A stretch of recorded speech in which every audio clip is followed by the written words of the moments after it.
आज दिन में प्रॉफिट एंड लॉस का 2 क्वेश्चंस हमने दिया था कि इसको ट्राई करना बनाने का। हम लोग शाम में इस पर डिस्कस करेंगे, ठीक है। तो अभी हम लोग इस क्वेश्चन को डिस्कस करना स्टार्ट करते हैं। इसके पहले एक चीज़ तुमको बतला देते हैं कि इन दोनों क्वेश्चंस में कोई ज़्यादा का डिफरेंस नहीं था, दोनों में सेम कंसेप्ट लगा हुआ है। पहला क्वेश्चन जो है वो सिंपलेस्ट फॉर्म में है, सेकेंड क्वेश्चन वो है पहले वाले की तरह ही, थोड़ा सा उसको घुमा कर दे दिया गया है। जब हम उस क्वेश्चन पर चलेंगे तो पता चलेगा कि दोनों क्वेश्चन ऑलमोस्ट सिमिलर कंसेप्ट में ही बनने वाला है। फर्स्ट क्वेश्चन देखो, ये क्या कहता है कि selling price of 20 pencils is equal to the cost price of 25 pencils, find the gain और लॉस परसेंट। ये नहीं बोल रहा है कि इसको गेन हो रहा है या लॉस हो रहा है, परसेंट निकालने के लिए बोल रहा है। तो सबसे पहले तो हमें ये पता होना चाहिए ना कि इसको गेन हो रहा है या लॉस हो रहा है। पहला काम करो कि जो इसका दिया हुआ है, जो क्वेश्चन में गिवन है, उसको सबसे पहले लिखो। ये क्वेश्चन बनाने का ना, ये तुम्हें कुछ पता नहीं है तो ये बहुत आसान तरीका होता है कि जो दिया हुआ है लिखो, और उससे यदि कुछ डिराइव हो सकता है, उससे यदि कुछ और डाटा निकल सकता है तो सबको निकालो। उसके बाद वो जैसे जैसे तुम निकालते जाओगे ना, वो क्वेश्चन स्टेप बाय स्टेप आगे जाएगा, वो बन ही जाता है। ये क्या कह रहा है कि सीपी, तुम किसी भी तरह से लिख सकते हो इसको, हम इसको लिखते हैं ऐसे, सीपी ऑफ कितना है 25 pencils is equal to SP of 20 pencils. ये क्वेश्चन में दिया हुआ है, हमें इसी से पता करना है कि इसको गेन हो रहा है या लॉस हो रहा है। ध्यान लगाने की ज़रूरत है। थोड़ा सा एक चीज़ सोचो, तो प्रैक्टिकल होकर सोचो। तुमने 25 पेंसिल्स खरीदी, ठीक है, उसमें से तुमने 20 पेंसिल को सेल किया, वही तुम्हारे 25 पेंसिल खरीदने में जो पैसे लगे थे उसके बराबर हो गए। इस चीज़ को फिर समझा रहे हैं, ध्यान से समझो। 25 पेंसिल खरीदने में जो भी तुम्हें पैसा लगा था वो 20 पेंसिल को बेचने से ही, सेलिंग प्राइस ऑफ 20 पेंसिल्स, और ये बराबर है इसके, तो वो पैसे 25 पेंसिल खरीदने में जो तुम्हें पैसे लगे थे वो 20 पेंसिल बेचने से ही तुम्हें वापस मिल गए। मतलब 25 में से 20 पेंसिल को तुमने बेचा और तुम नो प्रॉफिट नो लॉस पे आ गए। क्यों? क्योंकि तुमने जो पैसे लगाए थे 25 पेंसिल खरीदने में वो तुम्हें रिकवर हो गए 20 पेंसिल बेचने पे ही। अब कंडीशन क्या है कि तुम्हारे पैसे तुमको मिल चुके हैं और अभी भी तुम्हारे पास 5 पेंसिल बचे हुए हैं, क्योंकि तुमने 20 पेंसिल को ही सेल किया है। अब जब तुम इस 5 पेंसिल को सेल करोगे, उसके जो पैसे तुम्हें मिलेंगे वो एक्स्ट्रा होंगे, मतलब तुम्हें प्रॉफिट देंगे, वो तुम्हारे लिए गेन होगा। तो अब तुम इस तरह से समझ सकते हो कि ये जो डीलिंग है इसमें इसको गेन होने वाला है, ठीक है। हम फिर से एक बार समझा दे रहे हैं। 25 पेंसिल खरीदने में जो उसको पैसे लगे, कॉस्ट प्राइस हुआ 25 पेंसिल का, ये 20 पेंसिल बेचने से ही उसको वापस मिल गए। ये 20 पेंसिल का सेलिंग प्राइस, 20 ही पेंसिल का सेलिंग प्राइस उसके 25 के कॉस्ट प्राइस के बराबर हो गया। तो 5 पेंसिल तो उसके पास अभी भी बचे हुए हैं, वो जब सेल करेगा उसको वही जो भी पैसे मिलेंगे वो उसके प्रॉफिट के पैसे होंगे, ठीक है। अब देखो कि ये तो तय हो गया कि इसको गेन हुआ, अब देखना है कि कितना गेन हुआ।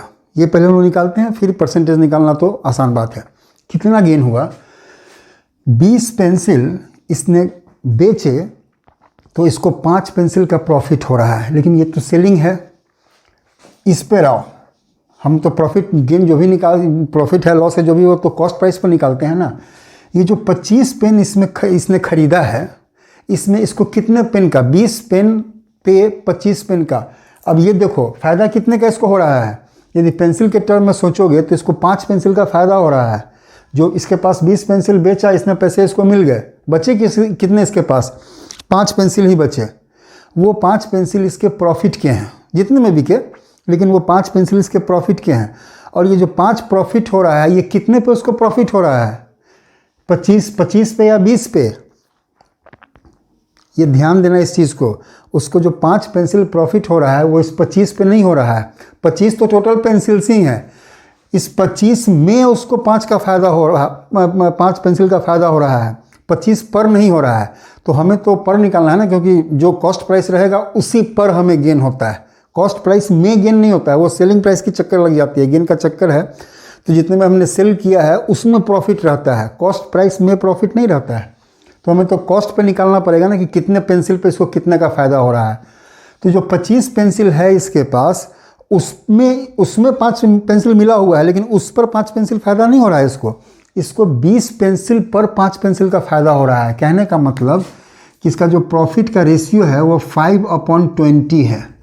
20 पेंसिल पे 5 पेंसिल का। तुम इसी का परसेंटेज यदि निकालोगे, इसका परसेंटेज निकालोगे तो यही होगा ना 100%। कितना आ गया ये? 5 से 4 टाइम्स और ये 4 से 25 टाइम्स, हमारे पास आ गया 25%। यही इसका आंसर हो गया। कहने का मतलब कि पेंसिल के टर्म में ही हमने प्रॉफिट का रेशियो निकाला, परसेंटेज में कन्वर्ट किया, हमारे पास गेन परसेंट आ गया। अब तुम कहोगे कि सर गेन परसेंट और ये सब तो चाहे गेन जो भी हम लोग निकालते हैं वो तो रुपीज़ में निकालते हैं, बिल्कुल, लेकिन याद रखो कि जो भी कॉस्ट है और जो भी क्वांटिटी है ये दोनों डायरेक्ट वेरिएशन में होता है। ये यूनिटरी मेथड में तुम लोगों ने पढ़ा होगा और हम एक वीडियो बनाएंगे, तुम लोगों के लिए नहीं है अभी तक वो बताया तुम लोगों को, एक अलग वीडियो तुम लोगों को बताएंगे, थोड़ा सा डिटेल में बताएंगे उसमें, तो ये चीज़ समझाएंगे। डायरेक्ट वेरिएशन में होता है, ये चीज़ जान लो, बहुत इंपॉर्टेंट है, मुश्किल होगा कहीं और से जानना। सपोज करो कि 10 रुपये के हिसाब से ₹10 पर पेंसिल, इसके हिसाब से उसने 5 पेंसिल्स खरीदी। सीपी कितना हो गया उसका? ₹50, ठीक है। इस जब 50 को उसने कितने 5 पेंसिल्स को जब उसने सेल किया तो सपोज करो कि उसको 10 रुपये का फ़ायदा हो गया, तो हम लोग क्या लिखेंगे? Gain upon CP. तो यही होता है ना 10/50। इसी को हम लोग परसेंटेज में चेंज करेंगे, हमारे गेन परसेंट मिल जाएगा। इसको 100 चेंज करो, कितना हो गया? ये 50 से ये 2 टाइम्स कट गया, ये आ गया हमारे पास 20%। सेम इसी चीज़ को, ये रुपीज़ टर्म्स में है, 50 रुपये पर उसको 10 रुपये का फ़ायदा हुआ। यह मानते हैं कि 50 रुपये का खरीदा था, उसने बेचा तो उसको 10 रुपये का फ़ायदा हुआ, परसेंटेज में 20 आ गया। ध्यान से देखो, इस टर्म, ये रुपीज़ टर्म में है, इसको तुम पेंसिल के टर्म में कन्वर्ट करोगे तो 10 रुपये में कितनी पेंसिल हैं? 1। और 50 रुपये में कितने पेंसिल्स हो जाएंगी? 5। तो पेंसिल के टर्म में इसका जो प्रॉफिट का रेशियो होगा वो 1:5 होगा। इसको ज़रा तुम परसेंटेज में कन्वर्ट करके देखो, 100%। 5 से 20 कट गया, ये भी तुम्हारे पास 20% ही आया। तो यदि परसेंटेज निकालने की बात है तो तुम रुपीज़ में, कॉस्ट में उसका परसेंटेज निकाल लो, या फिर जो यूनिट्स हैं, जो क्वांटिटी है उसमें तुम उसका प्रॉफिट निकाल लो, दोनों सेम चीज़ ही है। ये बहुत इंपॉर्टेंट चीज़ मैंने तुम्हें बतलाई है, इसको हमेशा याद रखना। ये तुम्हें काम कब देगा? जैसे कोई ऑब्जेक्टिव क्वेश्चन है, यदि ऑब्जेक्टिव रहता ना तो तुम इतने पे ही बना के रफ में जो आंसर था उस पर टिक मार दे, निकल जाते, तुम्हारा काम खत्म हो जाता। लेकिन यदि सब्जेक्टिव है तो इस तरह से तो नहीं बना सकते हैं। सब्जेक्टिव में इसको कैसे बनाते हैं, अब हम लोग उस पर जंप करते हैं, इसको मिटाते हैं। अब क्या है कि हमें ये तो हम समझ चुके हैं कि इसको गेन हो रहा है, और गेन कितना हो रहा है ये दिए हुए है पेंसिल्स के क्वांटिटी के टर्म में। तो क्वांटिटी के टर्म में हमने इसका परसेंटेज भी निकाल लिया है कि 25% इसको प्रॉफिट हो रहा है। लेकिन जब सब्जेक्टिव डिस्क्रिप्टिव की बात चलेगी तो हमें बनाना पड़ेगा इसको। वो बनेगा कैसे, ये बहुत तुम लोगों ने बनाया होगा, लेकिन 1-2 मेथड है, इस मेथड से तुमको हम बनाकर दिखलाते हैं कि कैसे बनता है ये, और क्या सोच के हम लोग उसको लिखते हैं। ये कुछ भी दिया हुआ है, CP of 25 pencils, SP of 20 pencils, तो हम लोग को कुछ एज्यूम करना पड़ेगा। जब प्राइस इसमें दिया ही नहीं हुआ तो हम लोग प्राइस एज्यूम करते हैं। क्या एज्यूम करते हैं? हम लोग एज्यूम कर सकते हैं ₹1 या X, दोनों में से हम लोग कोई एज्यूम कर सकते हैं। अभी हम X मान के बनाते हैं, सेम चीज़ पे वो ₹1 पे ही बन जाएगा। Let the CP of 1 pencil equal to X। अब हमें पता नहीं है कि कितने पेंसिल्स का और CP निकालने कितने की बात चल रही है, तो चलो हम CP निकाल लेते हैं तुमको 25 पेंसिल्स का, क्योंकि इतनी तो खरीदी ही है उसने। सो CP ऑफ 25 पेंसिल्स कितने हो जाएंगे? 25X। फाइन। अब CP, एक पेंसिल का CP तो हमारे पास मिला हुआ है, यदि एक पेंसिल का SP भी हमें मिल जाए तो हम गेन या लॉस जो भी है सो निकाल सकते हैं। ये पहला कंडीशन हम भूल रहे हैं। अब क्या है कि हमें इसी से पता करना है कि गेन और लॉस उसको कितना हो रहा है। अभी हमारे पास एक पेंसिल का CP है X। अब यदि हमें एक पेंसिल का SP, सेलिंग प्राइस मिल जाए तो हम पता कर सकते हैं कि इसको गेन हुआ है या लॉस, गेन हुआ है या लॉस हुआ है, और परसेंटेज भी निकाल लेंगे उसका। कैसे निकलेगा? देखो यहाँ एक टर्म दिया हुआ है SP ऑफ 20 पेंसिल्स। तो SP ऑफ 1 पेंसिल, यदि SP ऑफ 20 पेंसिल्स की वैल्यू हमें मिल जाए तो हम लोग SP ऑफ 1 पेंसिल भी निकाल सकते हैं। क्या है? SP ऑफ 20 पेंसिल्स कितना होगा? ये ध्यान दो, यहाँ लिख रहा है ये बराबर है CP ऑफ 25 पेंसिल्स। ये कितने के बराबर है? CP of 25 pencils. और CP ऑफ 25 पेंसिल्स कितना निकाला है हमने? 25x। तो यहाँ आ गया ये 25x। कहने का मतलब SP of selling price of 20 pencils 25x के बराबर है। देयरफॉर SP ऑफ 1 पेंसिल कितना हो जाएगा? जो 25-20 पेंसिल का जो कॉस्ट ये सेलिंग प्राइस है उसमें 20 से डिवाइड कर दो, एक पेंसिल का सेलिंग प्राइस निकल गया। ये हमारे पास आ गया, इसको 5 से दोनों को काटोगे तो ये 5 टाइम्स और ये 4 टाइम्स, 5/4x। एक पेंसिल की सेलिंग प्राइस 5/4x और एक पेंसिल की कॉस्ट प्राइस x। इस दोनों को देखकर बताओ कि सेलिंग प्राइस ज़्यादा है या कॉस्ट प्राइस ज़्यादा है। टेंशन लेने की ज़रूरत नहीं है, और क्लियरिफाई कर देते हैं कैसे निकलता है। ये एक्चुअली x जो है ये 1x है। यहाँ पे x का कोएफिशिएंट x के साथ 1 है और यहाँ x के साथ 5/4 है। 1 और 5/4 में जो बड़ा होगा इस टोटल की वैल्यू उसी की बड़ी होगी। तो 1 में और 5/4 में 5/4 ही बड़ा है। इसको जब तुम 5/4 को अलग करोगे तो ये 1:1/4x हो जाएगा, मिक्स्ड फ्रैक्शन, ठीक है ना। ये 1 तो है ही, ये एक्स्ट्रा है तो ऑब्वियस है ये ज़्यादा है। मतलब सेलिंग प्राइस ऑफ 1 पेंसिल ये ज़्यादा है उसके कॉस्ट प्राइस से, तो इसका मतलब है कि इसको गेन हो रहा है। गेन हम लोग कैसे निकालेंगे? गेन इसका निकल जाएगा SP माइनस CP। SP कितना है? 5/4x माइनस CP है x। एलसीएम ले लो 4, तो ये हो जाएगा 5x माइनस 4x। ये हमारे पास आ गया x/4। ये इसको गेन हो रहा है। निकालना क्या है हमें? Gain percent.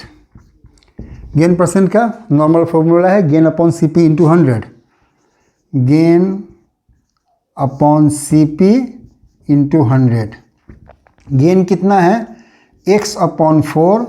CP कितना है? x। हमेशा याद रखना है एक पेंसिल पर ही इसको प्रॉफिट हुआ x/4 का, इंटू 100। जब इसको तुम अरेंज करोगे तो ये x/4 और ये नीचे में है डिवाइड कर रहे हैं, फ्रैक्शंस का डिवीजन है, इन्वर्ट एंड मल्टीप्लाई।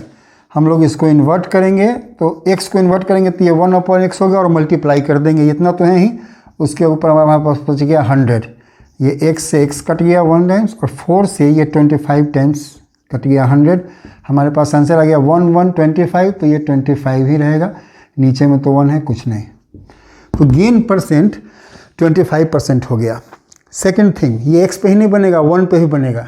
यदि तुम इसको 1 मानते तो कॉस्ट प्राइस ऑफ 25 पेंसिल्स 1 हो जाता, सॉरी 25 हो जाता। 25 इंटू 1 25 होता। तो SP of 20 pencils equal to CP of 25 pencils, तो ये 25 हो जाता। और SP ऑफ 1 पेंसिल 25/20, ये 5/4 हो जाता। उसके बाद जब तुम इसको माइनस करते तो ये 1/4 होता और 1/4 अपॉन कितना होता? सेलिंग प्राइस x नहीं रहता उसमें, selling price sorry cost price x नहीं रहता, 1 रहता, हमने 1 माना था। तो ये 1/4/1 अल्टीमेटली ये 1/4 हो जाता और 1/4 इंटू 100 25%। ये हम बना नहीं रहे हैं, तुमको बतला रहे हैं, तुम इसको बना कर देखना। इतना ईजी है, जहाँ जहाँ तुम बनाते जाओगे, जहाँ जहाँ x है वहाँ वहाँ 1 आते चला जाएगा। इसका मतलब ये नहीं कि बिना कुछ देखे तुम x की जगह पर 1 रख के उतार दो, पूरा बनाकर देखना कि वो कैसे बनता है। एक मेथड इसका और है, वो देख लो, वो जानने में कोई हर्ज नहीं है। कंसेप्ट वैसे भी आएगा, आखिर जब मानना ही है तो हम मान के क्यों नहीं बनाए उसको। हमने माना कि CP of 1 pencil equal to x, fine. तो CP ऑफ कितना? 25 पेंसिल्स, ये कितने हो जाएंगे? 25x। हमें सेलिंग प्राइस पता नहीं है, हम सेलिंग प्राइस भी एज्यूम करते हैं। हम एज्यूम करते हैं selling price of 1 pencil is equal to y। तो सेलिंग प्राइस ऑफ कितना? 20 पेंसिल्स, 20 पेंसिल बिक रहा है, तो सेलिंग प्राइस ऑफ 20 पेंसिल्स कितना होगा? 20y। According to question 20y जो है ये बराबर है 25x के। इसके हिसाब से y की वैल्यू कितनी हो गई 25x/20। इसको सॉल्व करोगे तो ये हो जाएगा 5 और ये हो जाएगा 4। हमारे पास आ गया 5/4x। ये क्या आया है y, SP ऑफ 1 पेंसिल। तो SP ऑफ 1 पेंसिल ये है और CP ऑफ 1 पेंसिल x है। ये वही चीज़ आ गया जो वहाँ पर था। देखो SP ऑफ 1 पेंसिल 5x/4 यहाँ पे है और CP ऑफ 1 पेंसिल x। इसके बाद बाकी प्रोसेस वही रहेगा। तो इसको इस तरह से भी कहने का मतलब कि मैथमेटिक्स का क्वेश्चन है, खासकर ये प्रॉफिट एंड लॉस वाला, तुम जिस भी तरह से उसको सोच सकते हो, सोच के उसको बनाओ, वो सर्टेनली सॉल्व होगा। अंतर क्या, डिफरेंस क्या हो सकता है कि यदि कोई प्रोसेस है उसमें थोड़ा शॉर्ट में बन जाएगा, तुमने यदि कोई ऐसा प्रोसेस चूज किया इसमें थोड़ा सा कैलकुलेशन ज़्यादा होने वाला है तो वो थोड़ा सा लंबे में बनेगा, लेकिन बनेगा जरूर। यदि तुमने कैलकुलेशन सही रखा हो तो तुम्हारा कंसेप्ट है, यदि तुम उसमें सही लगा रहे हो तो वो बिल्कुल सही बनेगा। जनरली इसी मेथड से सारे लोग बनाते हैं, लेकिन यदि हम दोनों का x और y अलग अलग मानते हैं तो क्यों नहीं बनेगा। यदि क्वेश्चन सही है और हमारा प्रोसेस सही है, कंसेप्ट सही है तो निश्चित बनेगा। आया, ये बना, x और y हमने अलग अलग माना, हमने y की वैल्यू निकाली, y की वैल्यू x टर्म में आ गई, हमारे पास CP भी x टर्म में था, इसका आंसर भी निकला। ये वही चीज़ आ गया ना, सेम चीज़। ठीक है, ये क्वेश्चन तो सॉल्व हो गया। इसके बाद बचा हमारे पास सेकंड क्वेश्चन। ठीक है, तो सेकंड क्वेश्चन के बारे में तुमको हम हिंट दे चुके हैं कि वो इसी से एक स्टेप थोड़ा टेढ़ा करके दिए हुए हैं। उसमें तुम एक चीज़ यदि समझ जाओगे, थोड़ा सा दिमाग लगाओगे तो तुम्हें समझ में आ जाएगा कि उस क्वेश्चन को इस तरह के स्टेटमेंट में कैसे लिखा जा सकता है। जैसे ही तुम उसको इस तरह के स्टेटमेंट में या इस तरह से उसको कैसे सोचा जा सकता है, जैसे ही तुम उसको सोचोगे वो क्वेश्चन तुम्हारा बन जाएगा। तुम उसको बनाने का ट्राई करो। हम लोग उस क्वेश्चन पे कल की डेट में डिस्कस करेंगे।